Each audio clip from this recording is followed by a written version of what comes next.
The big thing I really wanted to talk about today, and I always like to talk about things that are timely and hopefully applicable to what everybody is dealing with, is um, two things: setting expectations with going and looking at homes, and then also structuring the way you structure your offer, who else is involved, and when it's happening, and who else is involved. So I'm seeing this more and more lately, and I'm trying to do it on my own. If you aren't setting the expectation at the outset with your client, whoever they are, whatever they want to look at, if they're not willing to pay what the house is listed for, we're not going to look at it. Okay? Because here's the deal. Real estate doesn't come down to what you want to pay for the house. Okay? The market's going to dictate it. Now, if a home's been on the market 120 days and hadn't had a price reduction, yes, there's some expectation that the price should be negotiable. But if you're not willing to pay what something is listed for, you're wasting your own time and you're wasting our agents' times going and looking at these properties and then writing bullshit offers on them.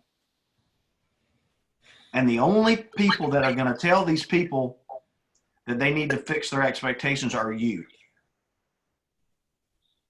Okay? So, one of two things can happen. You can do that, and then they can be like, you know what, I get it. Or you cannot do that, and then you can waste your time and waste their time by letting them write bullshit offers on properties. They get rejected because they're unrealistic. And it's happened to everybody. I'm not talking to anybody in particular. I've been talking with Janine about it because she's got a client who's doing this to her right now, which is why we're talking about it. But it applies to everybody. And we've all been there. I'm not saying be a jerk about it. I'm just saying, here's the deal. Just like sellers aren't required to fix anything, why assume that somebody's willing to take less than what their house is listed for? They're not all the time. Some people are, but some people aren't. So if you're not willing to pay what it's listed for, or at least very close, you're just setting yourself up for failure or disappointment or, wasting your time. Now, how you articulate that to your folks is completely up to you and completely up to the relationship you have with them and your understanding of them and maybe their demeanor and attitude and experience because they've bought 6 homes before or something like that. You understand where I'm coming from, though? You have to get out ahead of that. What do we constantly talk about? Doing more with the same amount of resources or, doing the same with less time, being more efficient. How do you do that? Set the right expectation. Don't let people who don't understand the market drive the ship. Especially if you drive to show a house at 7 o'clock on a Monday night. Again, Janine, don't take this personally. It's not directed at you. It's just the most recent example that is good to share with everybody. Because everybody here can raise their hand and say they've been through this. It falls on deaf ears sometimes. It does. And that might be where you have to cut the cord with somebody.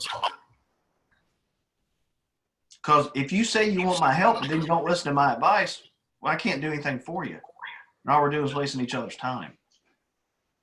So it's going to be up to you guys how you handle that individually with everybody. But I want to make sure that we have the conversation about it. So at least it's in the back of your mind. And what I never want to hear anybody say is, well, these people wasted all my time. Well, they didn't. You allowed them to. You know what I'm saying? Everything that happens to us, we allow to happen in one way or another. So, I talk about this constantly. Control what you can control. But are you doing your most to control it? Are you putting it out there? So, we can talk about that general discussion. There's no one answer. I'm not pretending that there is one answer. What I'm saying is important is make sure you have this conversation in the back of your mind and you set the right expectations with people. Stephanie, we're talking about people being unrealistic and looking at homes and automatically assuming they're going to be able to pay less than a list price. and setting the expectation with people. So if you're not willing to pay what it's listed for or very close to it, there's no reason for us to look at it, because you're under the wrong assumption that people are willing to take less than what their house is listed for. And allowing people to think that way can waste a lot of your time and effort. So what do you do when the lender says they need X in closing costs? How can I give a full price offer without going over and risking appraisal if they have to have the closing costs? So you got to tell the lender that we're not looking at $400,000 houses that nobody else is interested in.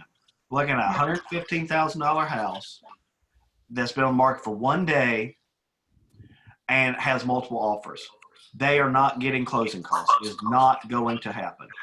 I said that to him, and I said, you got to figure out a way if you really want this house to come up with the money. So he called his 401k people, and it was going to be like a huge hit or whatever it was. He didn't want to do it. I was like, okay, then then let's move on. And he's like, well, let's just ask for $2,000 in closing instead of $4,500. I'm like, that's still not a strong offer in multiples.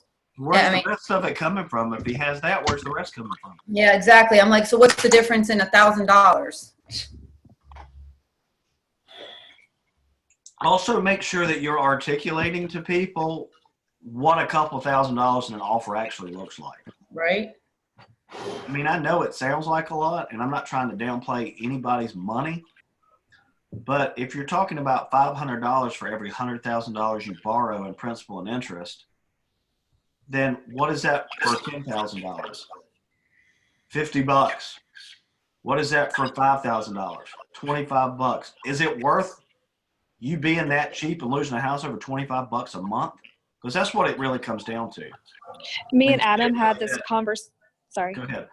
Me and Adam had this conversation Saturday, and he said for every $1,000, you can expect your payment to go up $4.50. So my clients were stressing over like 50 grand, and I was like, it's $45 on your payment. It's your job to provide that value, to articulate Or that. $450. I don't know, whatever it was. No, you're thinking about it the right way, and it's incumbent upon us to make sure that we explain that so people get it. Because $10,000 sounds like a lot of money, and it is. But if you're doing a 30-inch loan, is an extra $45, $50 a month going to break the bank when it comes to getting the house you want? Well, he's talking about his closing costs. Yeah, we're talking about two different things here. Mm-hmm. Jane, is that the guy that I same showed thing. house to? Yes, Dustin. Yeah. Look. It's the guy Dustin took out for me that was under contract when they left the showing on the last house. So, any other thoughts, comments on that?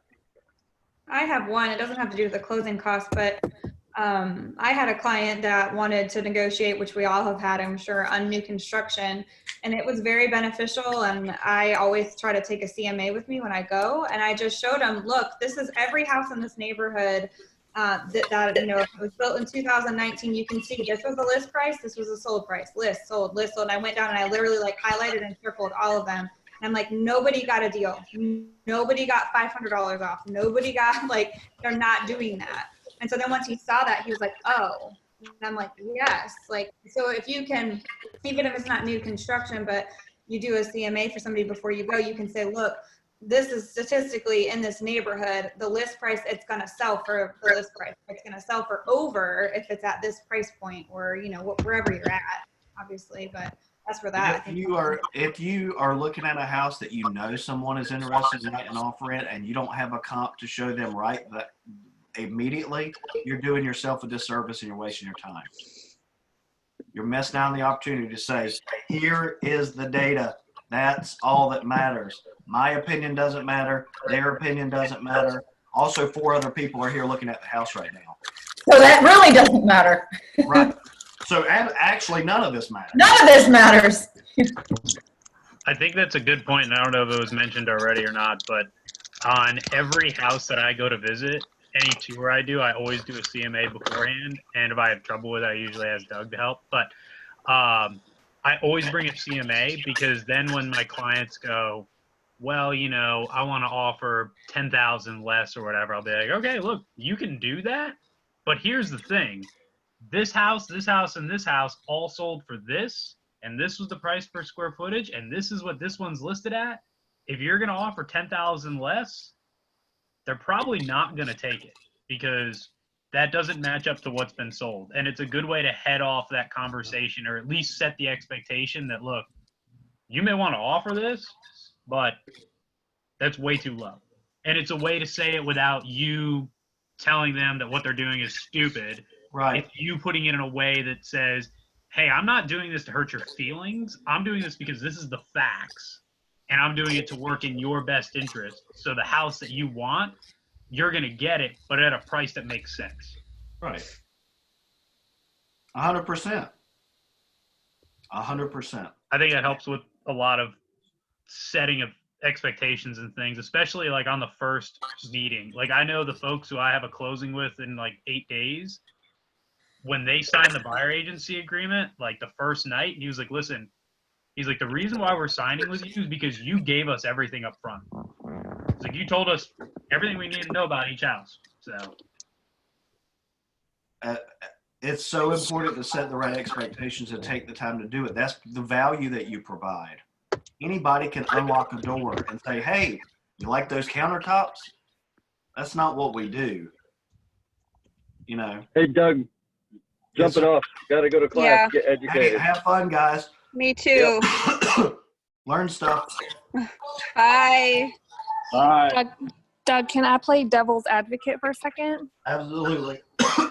So a lot of time clients are unrealistic, even when we do provide the facts for them.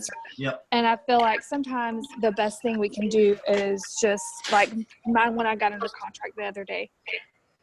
It was listed at $547. We went and saw a bunch of other houses Saturday. Janine helped me, showed a house for me because I couldn't to the same people.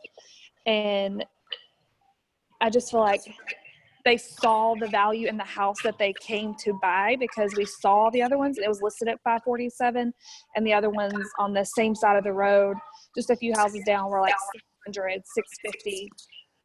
I provided CMAs for all of those houses because they were in the same neighborhood, so they were all in the same CMA.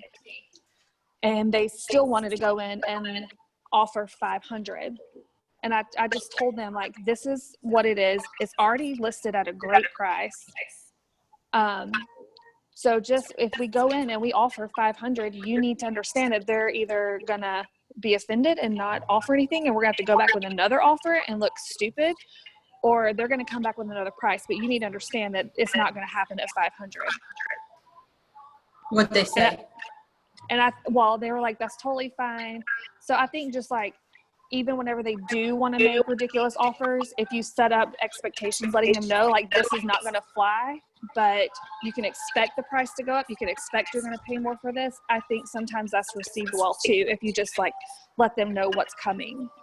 I said to him, okay, if this is what you want to offer, you still understand that even though you're $1,000 over asking, you're still netting your seller $1,000 under ask price, and we're in multiple offers. And my advice is no closing costs.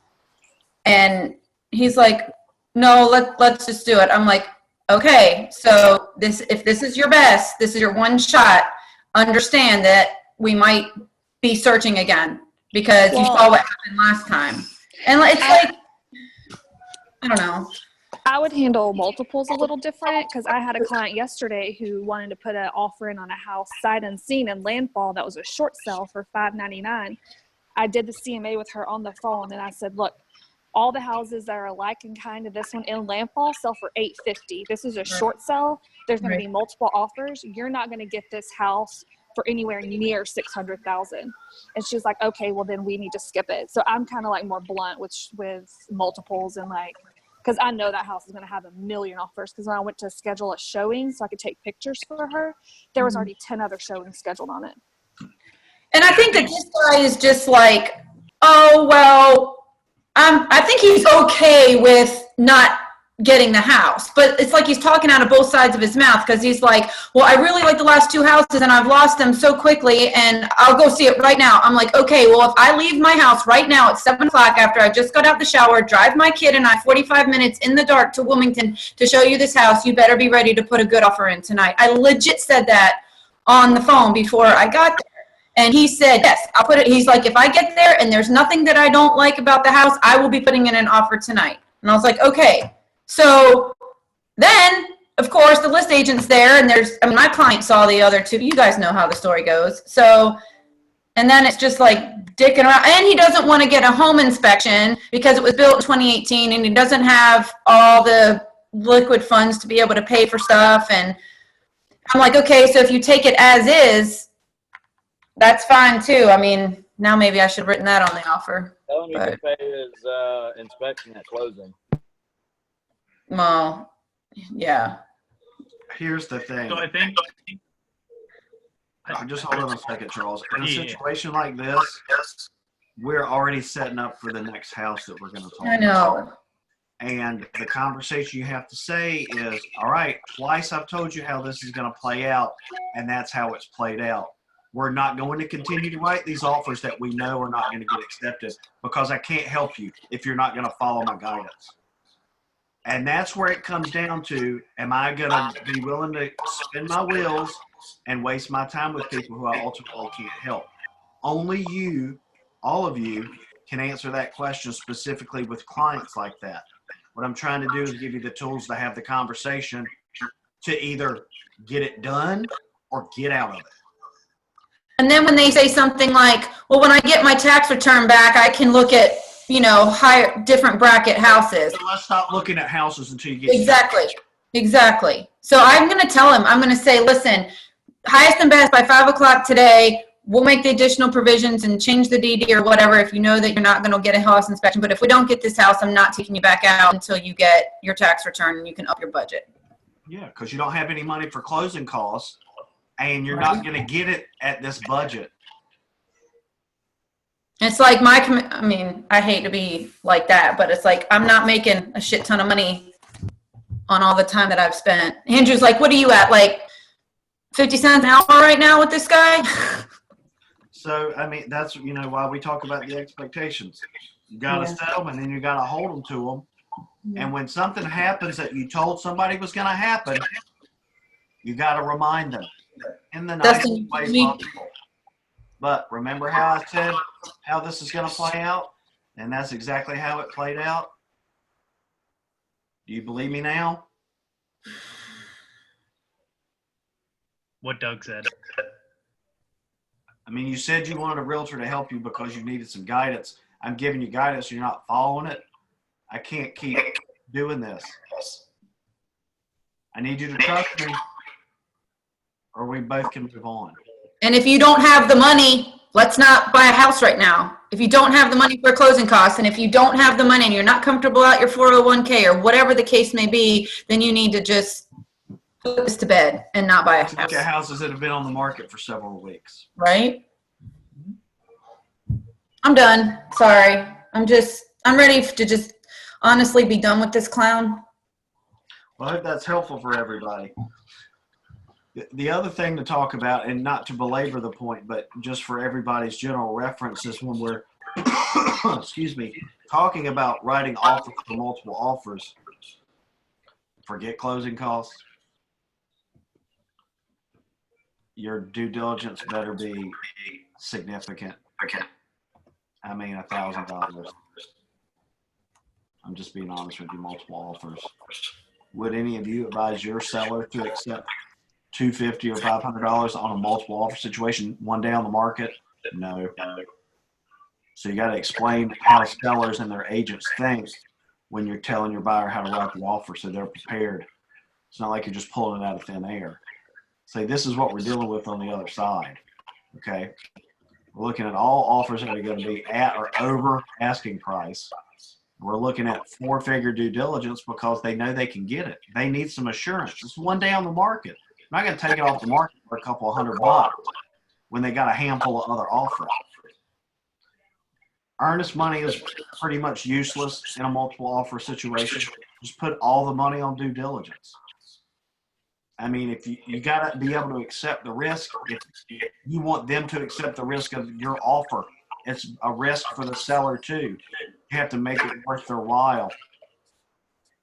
You got to make sure you explain that to people. Shorter due diligence period, 2 weeks. Can your lender close sooner than 30 days? Put that in there. For example, my contract that I wrote this week, Andy's like, we can close it in like 2 weeks if you need it. I was like, well, we don't need it because we were lucky to get an offer. We were on the market, which is October 2nd. But you know what? I wrote the offer with $1,000 due diligence, and they asked for $2,000 due diligence. What? And I said, I'm sorry. He's not giving you $2,000. You've been on the market 120 days. You don't have another offer. You're not getting $2,000 due diligence. What would they say to that? They said, okay. Why did they ask? Right. I mean, they're lucky to have an offer. Why did they ask for that much due diligence? I don't know. I guess they wanted the security. And I'm like, well, I don't know if it's going to appraise. Yeah. And a lot of things have been replaced, but that means something's not wrong with the house. I'm not going to give you the opportunity to rope my client into a situation where he's going to lose $2,000 over something he finds in the inspection report that's important to him, or it doesn't appraise and then he's on the hook for $2K and you're not willing to negotiate because your agent set the expectation you were going to sell it for $420,000 5 months ago, and now you're selling it for $400,000. You know, you got to think about things like that. But on the other hand, I know the market down there. You guys have to be more aggressive with your clients on the due diligence if you want them to get their offers taken seriously. Unless it's something that's been hanging out there, of course. But even with this one, now the markets are different. So Charles, read this a little bit differently. In the triangle, it's going to be at least $500, no matter how crappy the property is. It's probably going to be $1,000. $1,000 on a home that's been on the market for 5 months. Down there, I know sometimes you guys write them for $250. I think that's too low. It's too low. I just had to do one for $1,000 that was on the market over 300 days. What? What was the price point there? $547. Yeah, I mean, on a home that much, it's going to be that. But I mean, honestly, you need to set the expectation that $500 is minimal. And again, this is not to hurt our clients, it's to help our clients, because they're going to spend more money if they bullshit around and think $250 is nothing to lose, but then they start losing $600 a pop on inspections for every house that they terminate on. Right.